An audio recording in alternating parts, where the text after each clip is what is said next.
अच्छा, तो ये कारण है जिसकी वजह से भारत में लोग बहुत तेजी से नेटवर्क मार्केटिंग को ज्वाइन कर रहे हैं। मुझे तो आज पता चला। अब तो 100% लग रहा है कि कुछ करना ही पड़ेगा। हाँ, ये कर लो पहले। एक तो पहले से नौकरियां नहीं थी। मैं पढ़ा लिखा हूँ, 25 साल की एज है, लेकिन नौकरी नहीं है। फैसला जो भी हो मंजूर होना चाहिए, जंग हो या इश्क हो, भरपूर होना चाहिए। अब ये भारत का युवा आखिर नेटवर्क मार्केटिंग ज्वाइन क्यों न करे, डायरेक्ट सेलिंग कंपनियों में क्यों न जाए, ई कॉमर्स प्लेटफॉर्म पर काम क्यों न करे? क्योंकि हमारे भारत का सिस्टम, करप्शन, भ्रष्टाचारी ये कभी भी खत्म होने वाला नहीं है और इसका सीधा असर पड़ता है भारत के युवा पर। एक तो आप मुझे बता दो, रोजगार है ही नहीं देश में, क्योंकि सेंटर और स्टेट की मिला के ना 2 करोड़ नौकरियां, सरकारी नौकरियों की बात कर रहा हूँ मैं, केवल 2 करोड़ नौकरियां हैं, उसमें मारामारी है। बात क्या है कि 200 कुत्ते हैं, 1 रोटी का टुकड़ा है, खाना एक कोई है, कंपटीशन इतना ज्यादा है, ऊपर से जो है उनको बेचा जा रहा है। पहले क्या था, इनडायरेक्टली तरीके से बेचा जाता था, अब डायरेक्टली बेचा जा रहा है। क्यों बेचा जा रहा है? लेटरल एंट्री आई, आपको पता होगा। जो यूपीएससी के थ्रू जो जाता है ना, मेहनत करके 10 पोस्ट थी पिछले साल, अब उनको इंक्रीज कर दिया, 30 कर दिए। समझो अपने आप ही पढ़ाई लिखाई किताब खत्म होगी ना, किताब को खत्म होगी। जब यूपीएससी आप पढ़ोगे तो मेहनत होती 1 साल होगी, जब जाके कोई क्लियर करता है मुश्किल से 700-800 पोस्ट निकलती थी। अब उनको लेटरली बैकडोर है ना, वो जो सरकारों के पिट्ठू होते हैं ना, किचन के नियर एंड डियर्स होते हैं, उनको सेलेक्ट करेंगे। वो ट्रांसपेरेंसी नाम के कोई चीज होती नहीं, सबको पता है। पहले क्या सेटिंग करके होता था, रुपए दे के बेच के नौकरियों को, अब ऐसे कर रहे हैं। दूसरी बात, आप एसएससी की बात कर लो, एसएससी का आंदोलन हुआ था 2-3 साल पहले, आपको सबको पता है। सीजीएल जो एसएससी कंडक्टर आधे का एग्जाम होता है, अच्छी नौकरी होती है, 2018 में पेपर हुआ, आज तक रिजल्ट नहीं आया है। तो ये कहना भारतीय है, मिनिमम गवर्नमेंट मैक्सिमम गवर्नेंस खत्म किया जा रहा है, पढ़ाई लिखाई एजुकेशन को, समझ रहे हो ना। और ऊपर से कंपनियां आएंगी। प्राइवेटाइजेशन क्या है? अब जैसे लॉकडाउन हुआ, 8 करोड़ माइग्रेंट लेबर अपने घर गए।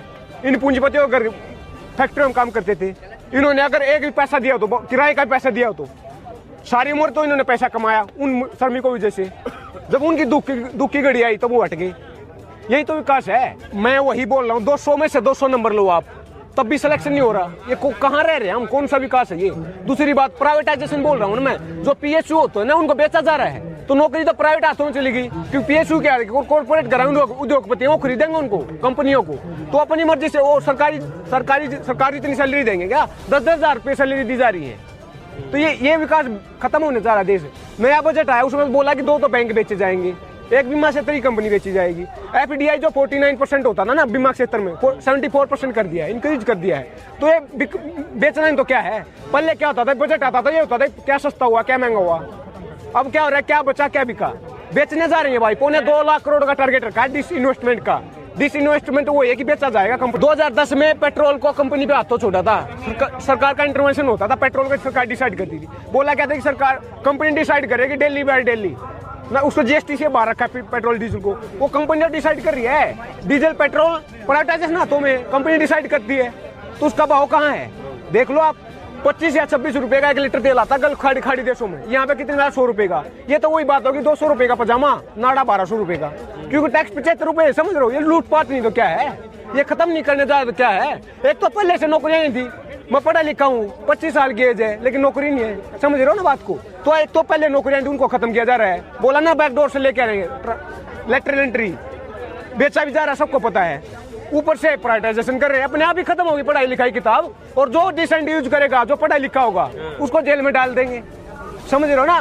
फैसला जो भी हो मंजूर होना चाहिए, जंग हो या इश्क हो, भरपूर होना चाहिए। अब ये भरपूर लड़ाई होगी। प्यार भी करना चाहते हैं, जानते हैं हम, लेकिन जंग भी करना जानते हैं। जो अपने घर से ये सोचकर निकलता है कि मैं शहर जा रहा हूँ, पूरे मेहनत से पढ़ाई करूंगा और किसी अच्छे खासे सेक्टर में गवर्नमेंट जॉब करूंगा या फिर प्राइवेट ही जॉब करूंगा, लेकिन वो अच्छा खासा होगा। लेकिन जब वही युवा बाहर से घर लौटता है तो उसके अंदर एक निराशापन होता है, एक होपलेस होता है, वो डिप्रेशन में होता है। अब इसका जिम्मेदार कौन है? वो युवा खुद या भारत की सरकार? हमारे भारत का सिस्टम ऐसा है और जिसके लिए एक एलिजिबिलिटी और क्राइटेरिया भी होता है, लेकिन एमपी, एमएलए, सीएम, पीएम के लिए कोई भी एलिजिबिलिटी क्राइटेरिया नहीं है। मैं मानता हूं कि आप नेटवर्क मार्केटिंग नहीं करना चाहते हो, कभी भी नहीं करना चाहते हो। आप तो रह लोगे, लेकिन आपके घर वाले कैसे रह पाएंगे? आप उनका पालन पोषण कहाँ से कर पाओगे? मैं आपको कई बार बोल चुका हूँ, प्राइवेट सेक्टर अब लेना बंद कर दिए हैं। गवर्नमेंट का हाल आपको पता है। आप करोगे तो करोगे क्या दोस्त? और आपके पास कितनी बड़ी एजुकेशन है, कितनी बड़ी डिग्री है आपके पास। एक IITian एक NITian भी आज बेरोजगार है। अब इससे बड़ी डिग्री क्या हो सकती है। MTech, BTech, PhD, MPhil, इन सबसे बड़ी डिग्री क्या हो सकती है। लेकिन अगर आपकी डिग्री इससे कम है, कोई भी दाल गलने वाला नहीं है, क्योंकि आपके ऊपर जो है वो जाके पूरा कर लेंगे। लेकिन आज समस्या ये है कि वो भी बेरोजगार हैं और बस इसीलिए जरूरी है कुछ बड़ा करना, कुछ अलग करना। क्या फर्क पड़ता है अगर गवर्नमेंट जॉब नहीं मिलेगा तो, पैसे कमाने दैट्स इट। बट हाँ, अच्छा काम करेंगे, लीगल और सही तरीके से। कोई भी काम इनलीगल नहीं होगा, देश के खिलाफ नहीं होगा, किसी के विरोध में नहीं होगा और किसी के साथ नहीं होगा। जो भी होगा एथिकल होगा, सही होगा, जैसे कि और बाकी लोग करके आगे निकल रहे हैं, अपने लाइफ को, कैरियर को, अपने फ्यूचर को सबसे अच्छा मोमेंटम दे रहे हैं। उम्मीद करता हूँ दोस्तों कि आपको ये वीडियो बहुत अच्छा लगा होगा, बहुत कुछ चीजें सीखने को मिली होंगी। वीडियो अच्छा लगा हो अपनी टीम के साथ, रिलेटिव के साथ, फ्रेंड के साथ, प्रोस्पेक्ट के साथ जरूर शेयर करें, क्योंकि इस वीडियो के बाद ना आपकी ज्वाइनिंग में, आपके बिजनेस में 4 चांद लग जाएंगे। फिर मिलते किसी ऐसे इंटरेस्टिंग वीडियो के साथ, तब तक के लिए thanks for watching, wish you all the best.